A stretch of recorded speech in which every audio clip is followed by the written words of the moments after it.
الحمد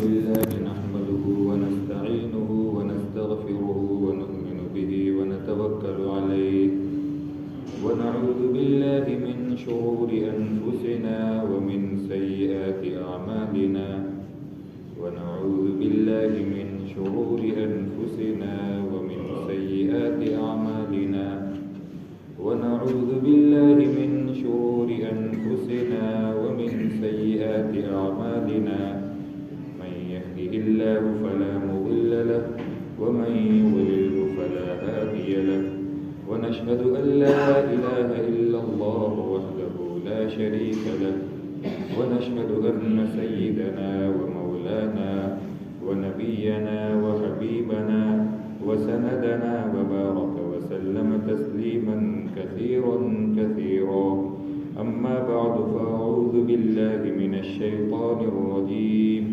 بسم الله الرحمن الرحيم الحمد لله رب العالمين الرحمن الرحيم مالك يوم الدين إياك نعبد وإياك نستعين اهدنا الصراط المستقيم صراط الذين أنعمت عليهم غير المغضوب عليهم ولا الضالين آمين صدق الله مولانا العظيم بارك الله لنا ولكم في القرآن المجيد ونفعنا وإياكم بالآيات والذكر الحكيم. محترم دوستوں اور بزرگوں، یہ ہماری جو مجلس ہے، اس مجلس کو کہیں گے مجلس درس قرآن یا تفسیری مجلس، مجلس درس قرآن یا تفسیری مجلس. یہ قرآن پاک میں کے سلسلے میں حضرت نبی کریم صلی اللہ علیہ وسلم نے فرمایا ان اللہ یرفع بہذا الکتاب اقواما ویضع بها آخرین. اللہ تبارک و تعالیٰ اس کتاب کے ذریعے سے ایک جماعت کو اور ایک قوم کو بلندی تک پہنچائے گا، اور ایک قوم کو اللہ تبارک و تعالیٰ اس کتاب کے چھوڑنے کی وجہ سے، اس کتاب پر عمل نہ کرنے کی وجہ سے، اس کتاب کو اپنے پس پشت ڈال دینے کی وجہ سے اللہ تعالیٰ ایک قوم کو ذلیل کر دیں گے، پست کر دیں گے. قرآن پاک ایک ایسی کتاب اللہ تعالیٰ نے ہمیں دی ہے، جو اس کو تھامے گا اللہ اس کو بلندی کی چوٹیوں پر پہنچائے گا، اور جو اس کو چھوڑے گا، جو قوم من حیث القوم اور کوئی فرد من حیث الفرد جو اس کو چھوڑے گا وہ قعر مذلت میں جائے گا. تاریخ گواہ ہے، حضرت نبی کریم صلی اللہ علیہ وسلم کے بعد سے لے کر آج تک جس قوم نے قرآن پاک کو اپنے سینے سے لگایا، اللہ تعالیٰ نے اس قوم کو بام عروج تک پہنچایا، بلندیوں تک پہنچایا، اور جس قوم نے قرآن پاک کو چھوڑا اللہ نے اس کو ذلیل کر دیا. سن ہجری 200 دوسری صدی جب چل رہی تھی، اس وقت منصور کا زمانہ تھا، بڑا بادشاہ گزرا ہے، اس کا زمانہ تھا. خلفائے بنو عباس میں دوسرے نمبر کا بادشاہ تھا. اس نے ایک مرتبہ حج کے موقع پر ایک بڑے عالم سے پوچھا.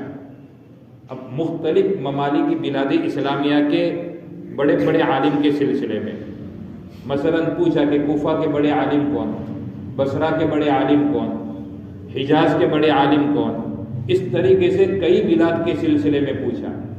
سب کے جواب میں اس بڑے عالم نے کہا، ایک ایسی شخصیت کا نام لیا جو غلام تھے اور اللہ تبارک تعالیٰ نے ان کو آزاد کیا اور پھر انہوں نے علم حاصل کیا. صرف ایک ملک ایسا تھا، ایک شہر ایسا تھا کہ جہاں کے ایک عربی عالم تھے. منصور نے کہا اچھا ہوا آپ نے نام لیا ورنہ میری جان چلی جاتی. جو اہل عرب تھے انہوں نے قرآن چھوڑ دیا، اور غلام تھے انہوں نے قرآن کو اپنایا. اللہ تعالیٰ نے اس ملک کے اندر اور اس شہر کے اندر ان کو اللہ تعالیٰ نے عزت کی چوٹیوں پر بٹھایا. تو یہ قرآن پاک جو ہے، جو بھی قوم یا جو بھی فرد اس کو اٹھائے گا اللہ اس کو عزت کی چوٹیوں پر لے جائے گا. اور علماء کا کہنا یہ ہے کہ قرآن پاک میں ایک تو تلاوت قرآن ہے اور ایک ہے معانی قرآن، قرآن کو سمجھنا اور اس پر عمل کرنا. ایک ہے قرآن پاک کی تلاوت اور ایک ہے قرآن کے معانی کو سمجھنا. جو ابھی ہم بیٹھے ہیں وہ اسی لیے بیٹھے ہیں انشاءاللہ العزیز. امت تلاوت قرآن کو بعد میں چھوڑے گی، معانی قرآن کو پہلے چھوڑے گی، بلکہ آج چھوڑ بھی چکی ہے۔ مصر کے اندر قرآن پاک آج تک اچھا سے اچھا اور شاندار سے شاندار پڑھا جاتا ہے، پہلے بھی پڑھا جاتا تھا اور آج بھی پڑھا جاتا ہے۔ حتیٰ کہ یوں کہا جاتا ہے نزل القرآن فی الحجاز، قرآن حجاز میں اترا، وقرئ فی مصر، اور مصر میں پڑھا گیا، اور وفہم فی الہند، اور ہندوستان میں سمجھا گیا۔ تو آج تک وہاں پر قرآن شاندار پڑھا جاتا ہے، مصری قرآن آج بھی مشہور ہے۔ مگر حضرت مولانا خالد بیگ صاحب دامت برکاتہم فرماتے تھے، ایک مرتبہ مجلس میں فرمایا کہ 50% اینٹی اسلام والے لوگ ہیں، یعنی اسلام پر عمل کرنے والے نہیں ہیں، اسلام سے متنفر ہے۔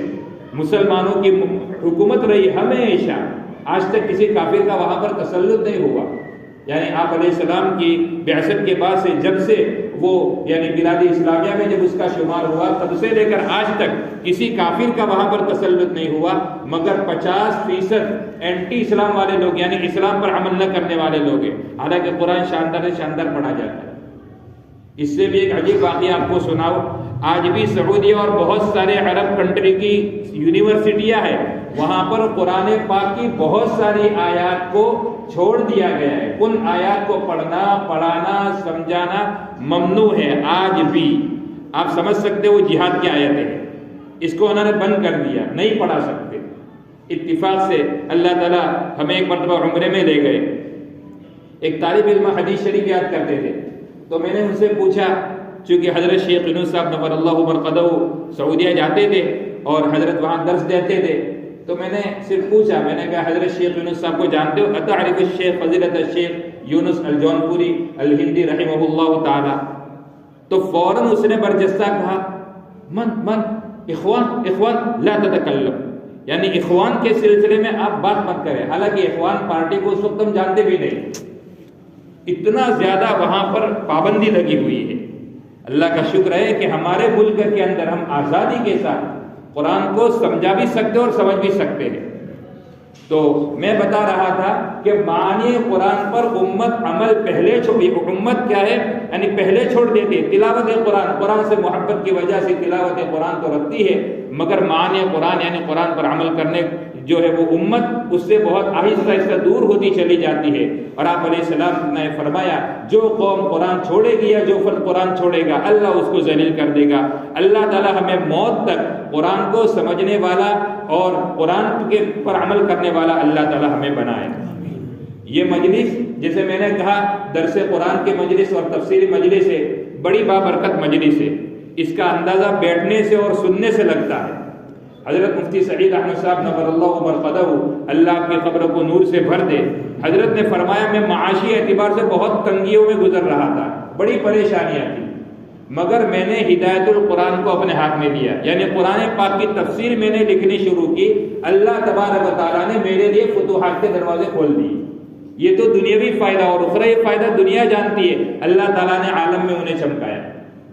میں نے جب بھی یہ شروع کیا الحمدللہ اپنی ذاتی زندگی کے اندر اعمال کے اعتبار سے اللہ تبارک تعالیٰ نے عجیب و غریب اس کے فوائد مجھے خود محسوس ہوئی۔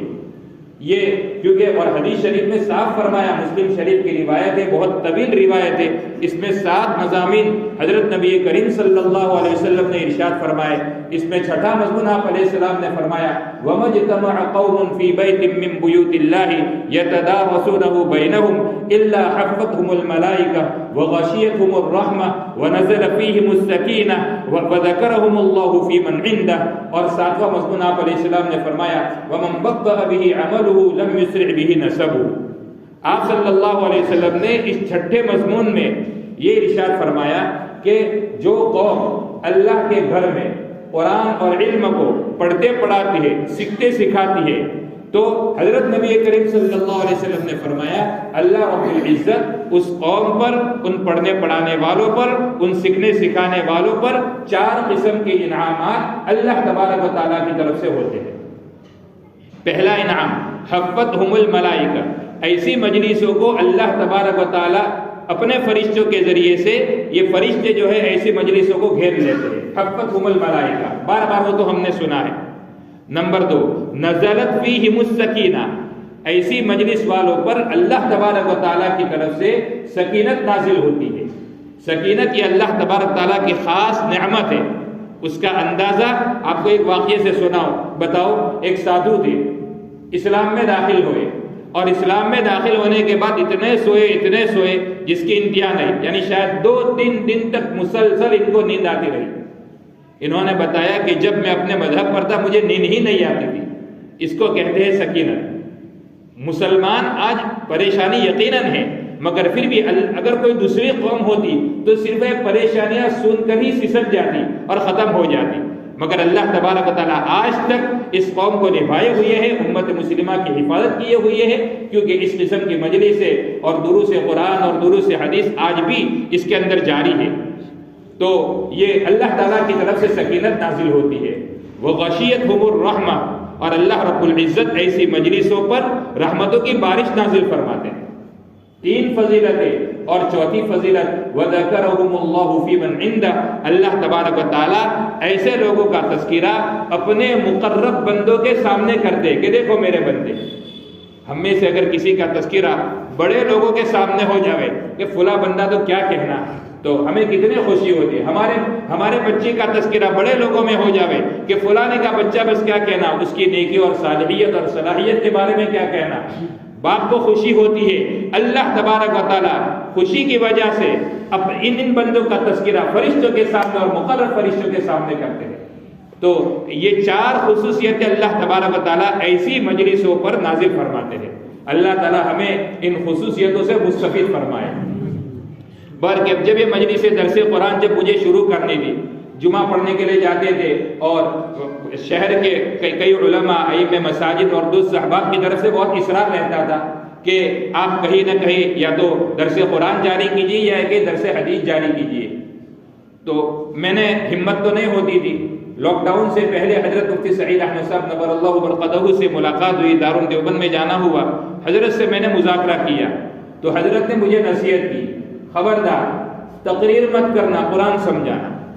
تقریر مت کرنا, قرآن سمجھانا. اور پھر فرمایا میں بھی ابتدا میں تقریر ہی کرتا تھا, اب قرآن سمجھاتا ہوں. جب حضرت نے یہ بات کہی تو میرے تو پیروں تلے سے زمین نکل گئی, کیونکہ اتنی مدت تک حضرت نے تفسیر کی, تفسیر لکھی, اور اتنی بڑی شخصیت, اور وہ جب یہ کہہ رہے کہ ابتدا میں بھی تقریر کرتا تھا, مگر یہ طرز اچھا نہیں, قرآن سمجھانا چاہیے, امت کو قرآن سے جوڑنا چاہیے. تو پھر میری تو ہمت ہی نہیں ہوئی اور میں نے ارادہ بدل دیا. میں نے کہا اپنا جو دفاع عن الاسلام والقرآن والسنہ جو موضوع ہے وہ یہ موضوع برقرار رکھے, اس کے لیے اللہ کوئی دوسرے بندے پیدا کر دے گا. پھر لاک ڈاؤن ہوا اور پھر یہ سلسلہ ختم ہوا. میں نے سوچا اصرار کرنے والوں کا اصرار ختم ہو جائے گا, مگر جو یہ پریشانی اور لاک ڈاؤن کا سلسلہ جب ختم ہو گیا تو پھر سے دوست احباب کی طرف سے پھر سے اس سلسلے کے مطالبے آنے لگے, اور ائمہ مساجد کی طرف سے. میں نے سوچا شاید اس سے چھٹکارا پانا مشکل ہے. چنانچہ میرے اساتذہ اور ہمارے اکابر, ان سے میں نے اس سلسلے میں رائے ملائی اور خود مطالعہ بھی کیا اور بہت ساروں سے رائے ملائی. تو کسی نے مجھے منتخبات کی رائے دی, کسی نے تقریر کی رائے دی. بالآخر بہت تشویش میں تھا. اتفاق سے ایسا ہوا کہ پالنپور میں امن پارک, جسے محمدی سوسائٹی کہتے ہیں, وہاں والوں کی طرف سے اصرار ہو رہا تھا. انہوں نے گزشتہ سال عید الاضحیٰ کے موقع پر مجھے کہا آپ کو اسی منگل میں کسی بھی حال میں یہ درس آپ کو شروع کر دینا ہے. تو میں نے چونکہ اور بھی مجھے کچھ آزار تھے, اس لیے میں نے کہا کہ 2 مہینے آپ کو مہلت دینی پڑے گی, اور اگر کوئی ساتھی آپ کو ملتا ہے تو آپ شروع کر دیں, میری طرف سے آپ کو اجازت ہے. اور اگر نہیں مل رہا ہے تو میں انشاءاللہ ششماہی کے بعد میں شروع کروں گا, کیونکہ میں نے 2 نئے کام مدرسے میں جاری کر رکھے تھے, اس لیے میرے لیے مشکل ہوگا. لیکن پھر میں نے یہاں کے کچھ علماء, اللہ ان کو بہت جزائے خیر دے, اپنی طرف سے بہترین صلاح عطا فرمائے, ان کے سامنے میں نے کہا کہ مجھ پر اصرار ہو رہا ہے, آپ حضرات اگر بیٹھے تو ہم کچھ مذاکرہ کریں گے تو میری ہمت کھلے گی. چنانچہ انہوں نے کہا کہ یہ تو ہمارے لیے بھی فائدہ ہے. تو جمعرات کو سلسلہ شروع ہوا. پھر بالآخر وہاں پر بھی ششماہی کے بعد گزشتہ سال سے سلسلہ جاری ہوا, اور بھی کئی جگہوں پر اس کے مطالبے آتے تھے, مگر میں نے ختم کر دیے سب مطالبے, کیونکہ پڑھنے پڑھانے کے ساتھ یہ کام ہوتا نہیں ہے. البتہ گاؤں والوں کی طرف سے, کچھ احباب کی طرف سے مطالبے تھے, تو ارادہ تھا کہ اگر اللہ تعالیٰ نے یہاں پر کوئی موقع دیا تو شروع کر دیں گے. تو میں نے یہ جو بہت سارے بزرگوں سے جو میں نے رائے ملائی, اس سلسلے میں مجھے درس قرآن کے سلسلے میں 4 باتیں معلوم ہوئی۔ نمبر 1 ہے قرآن پاک کا ترجمہ، نمبر 2 مراد آیت، نمبر 3 تفسیر، اور نمبر 4 نکتے۔ قرآن پاک میں یہ 4 چیزیں بیان کی جاتی ہے۔ یہ ہماری مجلس آپ گھبرائے نہیں، انشاءاللہ 25 سے 30 منٹ میں پابندی کے ساتھ اللہ تعالیٰ نے توفیق دی تو ختم کر دیں گے، لمبا وقت نہیں لیں گے کیونکہ ہر ایک کے مشاغل ہوتے ہیں۔ تو 4 چیزیں اللہ تبارک تعالیٰ نے مجھ پر کھولی، ترجمہ، مراد آیت، تفسیر اور نکتہ۔ یہ 4 چیزیں قرآن پاک کے درس میں بیان کی جاتی ہے۔ قرآن پاک کا ترجمہ بہت ہی اہمیت رکھتا ہے، ذرا برابر بھی اگر آگے پیچھے ہو گیا تو معنی ادھر سے ادھر ہو جاتا ہے۔ اس لیے ہمارے اکابر بہت ڈرتے ہیں۔ حضرت مولانا احمد صاحب پٹنی دامت برکاتہم العالیہ فرماتے کوئی بھی کتاب لاؤ بغیر مطالعے کے پڑھا لوں گا، لیکن قرآن پاک کا ترجمہ میری ہمت نہیں ہوتی۔ حضرت شیخ قبر زمان صاحب نور اللہ مرقدہ سے براہ راست میں نے سنا، حضرت فرماتے تھے کہ کوئی دوسرا مضمون بیان کرنا ہوتا ہے تو میں بیان کر دیتا ہوں، مگر جب قرآن پاک کا جب مضمون بیان کرنا ہوتا ہے، یاد ہوتا ہے، اس کے باوجود بھی جب تک بتانے سے پہلے جب تک نظر نہیں کر لیتا وہاں تک مجھے ہمت نہیں ہوتی۔ اور کتنا اہم ہے حضرت شیخ ولید نور اللہ مرقدہ، یہ ہماری جو آخری جو جنگ ہوئی، یعنی جنگ آزادی جو ہوئی آخری، جو 4 نمبر کی جو آخری جنگ ہوئی جس میں حضرت پیش تھے، حضرت کو مالٹا کی جیل میں ڈال دیا گیا۔ حضرت نے فرمایا مالٹا کی جیل کی تنہائیوں میں مجھے 2 چیزیں سوچنے کا موقع ملا، یعنی امت کے حالات کو سوچنے کا موقع ملا، اس کے اسباب میں نے غور کیا، مجھے 2 باتیں معلوم ہوئی، ایک تو امت کو قرآن سے جوڑو، اور نمبر 2 آپس میں اختلاف کو ختم کر دے، آپس میں اختلاف کو ختم کر دے، امت مل جل کر کام کرے اور دوسرا قرآن سے جڑ جائے۔ چنانچہ حضرت رحمت اللہ علیہ جیسے ہی مالٹا سے تشریف لائے، حضرت نے قرآن پاک کا ترجمہ شروع کر دیا جو آج بھی چھپ رہا ہے۔ اور حضرت کا حال یہ تھا کہ رمضان کے مہینے میں حضرت پوری رات قرآن پاک سنتے تھے، کبھی اس حافظ سے کبھی اس حافظ سے، حتیٰ کہ پیروں میں ورم آ جاتا تھا تو حضرت فرماتے تھے الحمدللہ اللہ تعالیٰ نے یہ سنت بھی میرے ذریعے سے زندہ کر دی۔ شیخ ولید رحمت اللہ علیہ نے پورے قرآن پاک کا ترجمہ کیا اور ابتدائی کچھ آیتوں کی تفسیر، ابتدائی قرآن پاک کی تفسیر بھی کی، لیکن وہ تفسیر مکمل نہ ہو سکی، عمر نے وفا نہ کی۔ مجھے بس ترجمے کے سلسلے میں بتلانا ہے۔ حضرت نے فرمایا اللہ یستہزئ بہم ویمدہم فی طغیانہم یعمہون۔ اس سلسلے کی تفسیر میں حضرت نے لکھا ہے، بعض تراجم دہلویہ جدیدہ میں فی طغیانہم کو، یہ چاہے جو غیر اہل علم ہے شاید ان کو یہ بات سمجھ میں نہ آئے، وہ 2-3 باتیں کچھ ایسی ہوگی، تو فی طغیانہم کو یعمہون کا متعلق بنا دیا ہے، حالانکہ یمدہم کا متعلق تھا، جس کی وجہ سے معنی میں بے پناہ خرابی پیدا ہو گئی اور اہل سنت والجماعت کے خلاف مسلک اعتزال کے مطابق یہ معنی ہو گیا، یہ ترجمہ ہو گیا، یعنی کسی باطل فرقے کے عقیدے کے مطابق ترجمہ ہو گیا، صحیح عقیدے والوں کا یہ ترجمہ نہ رہا۔ ایک باریک سا فرق ہے جو احباب مطالعہ کرتے ہیں حضرت تھانوی رحمۃ اللہ علیہ کی تفسیر کا، آپ نیچے دیکھیں گے بار بار حضرت فرماتے میں نے بھی اس لیے بڑھایا، یہ اس لیے بڑھایا، اس لیے بڑھایا، یہ حسر اس کی وجہ سے بڑھایا، یہ اتنی باریک چیز ہے۔ اور ایک واقعہ بتاؤ، ابھی قریب میں تھائی لینڈ کے ایک بہت بڑے پادری پشر، یعنی پادری سے بھی ایک اونچا مقام ہے پوپ کا، وہ اسلام میں داخل ہوئے، ابھی قریب میں شاید 3-4 مہینے ہوئے، 60 سال سے بھی کچھ زائد آپ کی عمر ہے۔ انہوں نے ویسے اسلام کا مطالعہ کیا تھا، سن ہجری 40 سے انہوں نے اپنا مطالعہ شروع کیا تھا، اور 5-10 سال تک مطالعہ کر کے ان کے دل کے اندر یقین پیدا ہو گیا تھا اسلام کی حقانیت کا، مگر بچپن سے جس مذہب کو دیکھا ہے طبعی محبت اور طبعی لگاؤ اس سے ہو جاتا ہے، انسان کو مذہب چھوڑنے میں بہت بوجھ ہوتا ہے، اس لیے آپ علیہ السلام نے فرمایا ثلاثۃ لہم اجران، 3 شخصوں کو ڈبل اجر ملے گا۔ ایک ان میں سے ایک یہ شخصیت بھی ہے جو پچھلے انبیاء پر ایمان لائے اور پھر جب میری نبوت کو سنا اور مجھ پر بھی ایمان لائے تو ایسے ہی بندے کو ڈبل اجر ملے گا عمل کا۔ تو چونکہ مشقت ہے اس لیے انہوں نے کہا کہ بے شک مجھ پر اس کی حقانیت کا تسلط میرے ذہن پر رہا، مگر طبیعت کا تقاضا اور مزاج کے غلبے کی وجہ سے میں نے اپنے مذہب کو نہیں چھوڑا، مگر جب عمر ڈھلتی ہے تو انسان کا احساس ہوتا ہے اب جب 6 دہائیاں وہ پار کر چکے تو انہیں احساس ہوا کہ نہیں بھول ہو رہی ہے، اور انہوں نے اپنے اسلام کا اقرار کر لیا۔ انہوں نے بتایا میں اسلام سے جو متاثر ہوا، میں نے بہت مطالعہ کیا، ان میں سے میں نے 3 باتوں سے میں زبردست اسلام کی حقانیت سے متاثر ہوا۔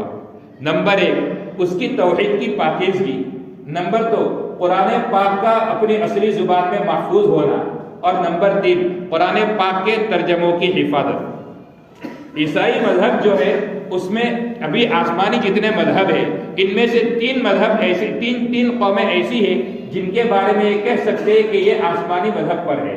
ایک یہودی مذہب، دوسرا عیسائی مذہب، اور تیسرا یہ امت مسلمہ۔ البتہ پہلے 2 منسوخ ہو چکے ہیں، اس میں اللہ کے نبی صلی اللہ علیہ وسلم کی بعثت کی وجہ سے دونوں مذہب ختم ہو چکے، اب صرف اسلام ہی باقی رہا ہے۔ تو یہ 2 مذہب جو ہے آسمانی مذہب ہے۔ توحید یہود میں آج بھی ہے، وہ توحید کا اتنا زیادہ خیال رکھتے ہیں کہ حضرت مفتی سعید احمد صاحب سے ایک پادری نے ملاقات کی، حضرت نے بھی ان سے کچھ ان کے عقائد پوچھے، اپنے عقائد بتلائے۔ انہوں نے ان پادری نے بتایا ہم مسلمانوں کی مسجد میں تو ایک درجے میں نماز پڑھ سکتے ہیں، عیسائی چرچوں میں ہم نماز نہیں پڑھ سکتے، کیونکہ عیسائی مذہب کے اندر توحید کا جو مسئلہ ہے اس میں تثلیث کا مسئلہ ہو چکا ہے۔ تثلیث میں انشاءاللہ کسی وقت بتلاؤں گا، ان کا توحید، عقیدہ توحید، یہ جو ایک پاک اور بنیادی جو مذہب ہے یعنی عقیدہ ہے، یہ محفوظ نہیں رہا ہے، یہ اس کے اندر غطربود ہو گیا ہے، ایسا یعنی الجھے ہیں وہ لوگ اس کو حل کرنے میں کہ بہت سارے لوگ اسی یعنی ایک بنیادی عقیدہ ہے مگر اسی پر اطمینان نہیں ہوتا اور عیسائی مذہب کو چھوڑ کر وہ اسلام میں داخل ہو جاتے ہیں۔ تو ایک تو فرمایا انہوں نے کہ توحید، عقیدہ توحید پاک اور صاف طریقے سے اسلام میں بیان کیا گیا ہے۔ دوسرا، قرآن پاک اپنی اصلی زبان میں محفوظ ہے۔ تورات اور انجیل اپنی اصلی زبان کھو چکے ہیں، عبرانی اور سریانی زبان میں دونوں نازل ہوئے تھے، مگر اب پورے روئے زمین پر عبرانی زبان اور سریانی زبان کی کوئی تورات اور کوئی انجیل شاید روئے زمین پر نہیں ہے، دوسری زبانوں میں ہو گئی ہے، انگریز زبان میں ہو گئی، اور ہر ایک نے اپنے زبان میں اس کو بنا لی، اپنی اصلی زبان کو وہ کھو چکی ہے۔ اسلام یعنی قرآن پاک ایک ایسی اللہ کی کتاب ہے کہ 1400 سال ہو گئے، ابھی تک اپنی اصلیت اور اپنی اصلی زبان کو محفوظ رکھے ہوئے ہے۔ یہ دلیل ہے اس بات کی کہ اس کی کوئی پیچھے سے اس کی کوئی حفاظت کر رہا ہے۔ تو یہ 2 باتیں انہوں نے بتائی، اور تیسری بات انہوں نے بتائی میں نے قرآن پاک کا ترجمہ پڑھا مختلف زبانوں میں، انگریزی زبان میں پڑھا، فرانس زبان میں پڑھا، مختلف زبانوں میں پڑھا، تمام ترجموں کا مطالعہ کیا، کوئی فرق مجھے محسوس نہیں ہوا، اور ہماری انجیلوں کے ترجمے میں اتنا زیادہ اختلاف ہے کہ کون سی بات صحیح ہے اور کون سی بات غلط ہے، اس کو کہنا ہی ہمارے لیے مشکل ہو رہا ہے۔ تو علماء نے محنت کی ہے، قرآن پاک کو اس کو اپنی زبان میں محفوظ رکھا ہے، اور اسی طریقے سے عربی زبان میں محفوظ رکھا اور اس کے ترجموں کی حفاظت کی ہے، اس لیے ترجمہ کرنا تو مشکل ہے۔ ہم یہاں پر یہ درس قرآن کے اندر ترجمانی کی جائے گی، بقیہ باتیں انشاءاللہ آئندہ مجلس میں بیان کریں گے۔ درود شریف پڑھ لیں، مختصر سی دعا ہو جائے۔